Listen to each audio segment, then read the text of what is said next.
السلام علیکم۔ آج منگل ہے، فروری کی 18 تاریخ۔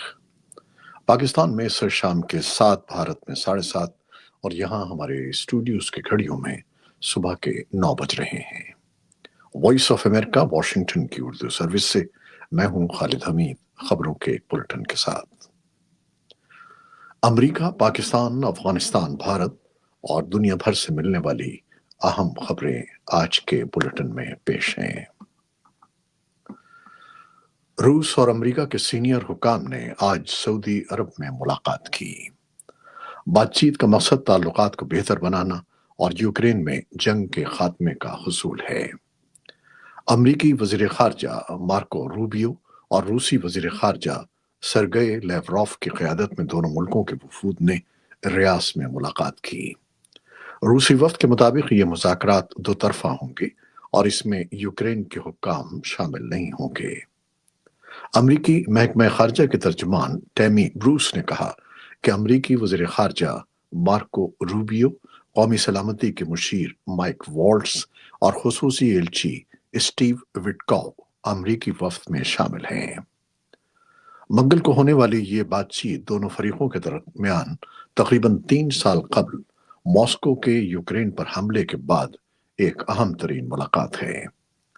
سعودی عرب میں ہونے والی بات چیت کا ایک مقصد امریکی صدر ڈونلڈ ٹرمپ اور روسی صدر ولادیمیر پوٹن کے درمیان ملاقات کی راہ ہموار کرنا ہے۔ یوکرین کے صدر نے پیر کو کہا ہے کہ اگر کیف کو اس بات چیت میں شامل نہ کیا گیا تو وہ اس کے نتائج قبول نہیں کریں گے۔ چین کی وزارت خارجہ کے ترجمان گو جیا کون نے یوکرین بحران پر امریکہ اور روس کی طرف سے اتفاق رائے کی کوششوں کا خیر مقدم کیا ہے، اور انہوں نے امن اور بات چیت کے فروغ کے لیے چین کے عزم کا اظہار کیا ہے۔ خبر رساں ادارے اے ایف پی کے مطابق امریکی وزیر خارجہ مارکو روبیو نے ریاض میں روسی وزیر خارجہ سرگئی لیوروف کے ساتھ ملاقات کے بعد کہا کہ یوکرین جنگ کے خاتمے کے لیے یورپی ممالک کو مذاکرات میں شامل کرنا ہوگا۔ امریکی وزیر خارجہ مارکو روبیو اور سعودی ولی عہد شہزادہ محمد بن سلمان نے پیر کو ریاض میں ایک ملاقات کے دوران غزہ کے لیے منصوبوں پر گفتگو کی۔ امریکی محکمہ خارجہ کے ترجمان ٹیمی بروس نے روبیو اور ولی عہد شہزادے کے درمیان ملاقات سے متعلق ایک تحریری بیان میں کہا کہ وزیر خارجہ نے غزہ کے لیے ایک ایسے بندوبست کی اہمیت کو اجاگر کیا جو علاقائی سلامتی میں مددگار ہو۔ بروس نے کہا کہ دونوں رہنماؤں نے گزشتہ ماہ اسرائیل اور حماس کے درمیان طے کی گئی جنگ بندی سے اپنی وابستگی کا بھی اعادہ کیا اور شام، لبنان اور بحیرہ احمر کے بارے میں گفتگو کی۔ ادھر اسرائیلی وزیر خارجہ گیڈوین سار نے منگل کے روز کہا کہ اسرائیل غزہ میں جنگ بندی کے نازک معاہدے کے دوسرے مرحلے پر اس ہفتے مذاکرات شروع کرے گا۔ ان مذاکرات کو 3 فروری کو شروع ہونا تھا۔ خیبر پختونخوا کے قبائلی ضلع کرم میں سیکیورٹی فورسز پر مبینہ عسکریت پسندوں کی فائرنگ کے نتیجے میں 5 اہلکار جان دے بیٹھے اور 4 شدید زخمی ہو گئے۔ پولیس حکام اور سول انتظامیہ کے مطابق پیر اور منگل کی درمیانی شب لوئر کرم کے علاقے بگن میں فائرنگ کا واقعہ اس وقت پیش آیا جب سیکیورٹی اہلکار مبینہ عسکریت پسندوں کے خلاف آپریشن میں مصروف تھے۔ ذرائع ابلاغ کے نمائندوں کو جاری ایک سرکاری بیان میں بتایا گیا ہے کہ مبینہ عسکریت پسندوں نے سیکیورٹی فورسز کی گاڑیوں پر فائرنگ کی، جس کی زد میں کئی اہلکار آ گئے۔ زخمیوں میں فوج کا ایک کیپٹن بھی شامل ہے۔ رپورٹس کے مطابق مبینہ عسکریت پسندوں نے سیکیورٹی فورسز کی 3 گاڑیوں کو نظر آتش بھی کیا۔ بھارتی وزیر اعظم نریندر مودی نے منگل کو نئی دہلی میں قطر کے امیر شیخ محمد بن عبد الرحمن الثانی سے ملاقات کی۔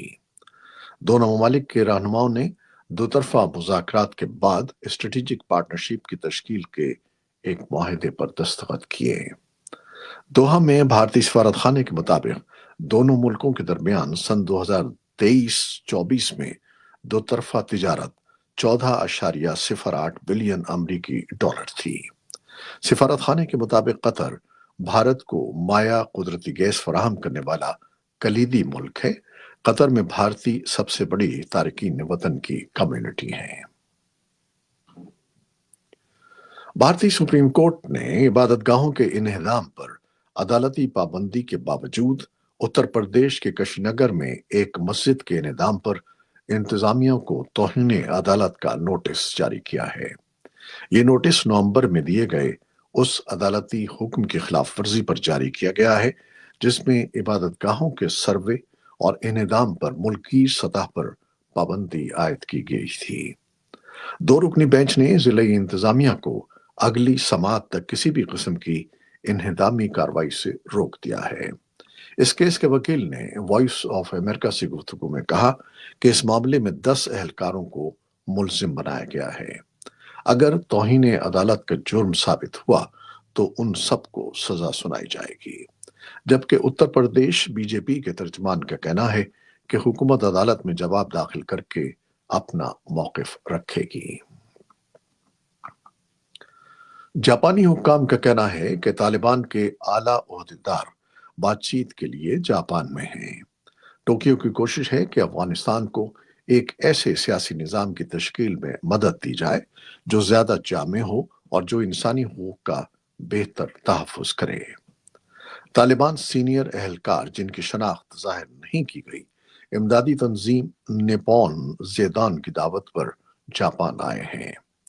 جاپان کی کابینہ کے چیف سیکرٹری نے پیر کو صحافیوں کو بتایا کہ طالبان اہلکار جاپانی وزارت خارجہ کے حکام سے بھی ملاقات کر رہے ہیں۔ افغانستان پر سن 2021 میں طالبان کے کنٹرول کے بعد طالبان اہلکاروں کا یہ جاپان کا پہلا دورہ ہے جس کی معلومات سامنے آئی ہیں۔ جاپان طالبان کو افغانستان کی سرکاری حکومت کی حیثیت سے باضابطہ طور پر تسلیم نہیں کرتا۔ یوکرین کے صدر ولادیمیر زیلنسکی پیر کو دیر گئے متحدہ عرب امارات سے ترکی کے دارالحکومت انقرہ پہنچے، جہاں وہ ترک ہم منصب رجب طیب اردوان سے ملاقات کر رہے ہیں۔ کیف امریکہ اور روس کے مذاکرات کے تناظر میں اپنی پوزیشن مضبوط کرنا چاہتا ہے۔ دوسری جانب یورپی مغربی ملک کی رہنماؤں نے کہا ہے کہ یوکرین جنگ کے خاتمے کے لیے ہونے والے ممکنہ مذاکرات میں ان کی رائے بھی شامل کی جائے۔ فرانس کے شہر پیرس میں پیر کو یورپی رہنماؤں کا ایک ہنگامی اجلاس ہوا جس میں برطانیہ، France, Germany, Italy, Poland, Spain, Netherlands اور ڈنمارک کے رہنما شریک ہوئے۔ اجلاس میں یورپی یونین اور مغربی ملکوں کے عسکری اتحاد نیٹو کی نمائندگی بھی تھی۔ امریکہ کی ریاست کینٹکی اور ٹینیسی میں سرد موسم میں بارشوں کے بعد آنے والے سیلاب کے سبب اموات میں اضافہ ہو گیا ہے۔ حکام نے اب تک 14 افراد کی ہلاکت کی تصدیق کی ہے۔ ان دونوں ریاستوں میں 15 سینٹی میٹر سے زائد بارش ریکارڈ کی جا چکی ہے۔ کینٹکی کے گورنر اینڈی بشیر نے کہا ہے کہ سیلاب زدہ علاقوں میں 12 افراد ہلاک ہو چکے ہیں، جبکہ درجنوں افراد متاثرہ علاقوں میں پھنسے ہوئے ہیں جنہیں محفوظ مقامات پر منتقل کرنے کا عمل جاری ہے۔ ویسٹ ورجینیا میں بھی ایک شخص کی ہلاکت کی تصدیق ہوئی ہے، جبکہ ریاست جارجیا کے شہر ایٹلانٹا میں اتوار کو درخت گرنے کے واقعے میں ایک شخص کی موت ہوئی تھی۔ اور اب آخر میں ایک دلچسپ خبر۔ سری لنکا کے پنولاوا ہاتھی یتیم خانے نے اپنی 50ویں سالگرہ منائی، جہاں 68 ہاتھیوں کے لیے پھلوں کی دعوت کا اہتمام کیا گیا۔ یہ دنیا کا پہلا یتیم خانہ ہے جو بے سہارا ہاتھیوں کی دیکھ بھال کرتا ہے۔ 1975 میں قائم کیے گئے اس مرکز میں پہلے ہاتھی کی پیدائش 1984 میں ہوئی تھی، اور اب یہاں 4 نسلوں کے ہاتھی موجود ہیں، جن میں سب سے کم عمر 18 ماہ کا اور سب سے بڑی عمر 70 سال کے ہاتھی ہیں۔ سن 2021 میں یہاں پہلی جڑواں پیدائش ہوئی تھی اور ہاتھی کے یہ دونوں بچے صحت مند ہیں۔